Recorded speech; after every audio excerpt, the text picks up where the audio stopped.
মইতো সদায় কওঁ তেওঁ কোনদিনা কি কথা কয়, এদিন মিত্ৰতাৰ কথা ক'ব, এদিন কিবা বেলেগ কথা ক'ব। আজি মানে অখিল গগৈ ডাঙৰীয়া ABCDEF মানে ভাৰ্জন আছে।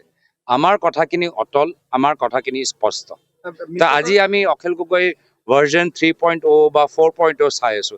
কাইলৈ কোনটো চাওঁ, কাইলৈ আকৌ তেওঁ আগৰ স্থিতিত নাহে, পৰহি কোন স্থিতিলৈ যায় কোনো ক'ব নোৱাৰে।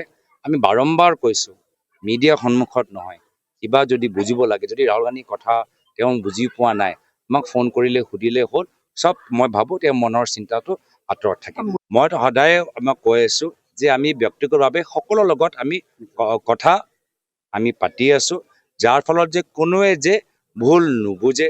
আমি যিখিনি কথা অলপ 10 দিন আগতে গুৱাহাটীত আমাৰ মাছখোৱাত ক'লোঁ, তাৰ পৰা আমাৰ স্থিতিটো কিয় আমাৰ সলনি হ'ব?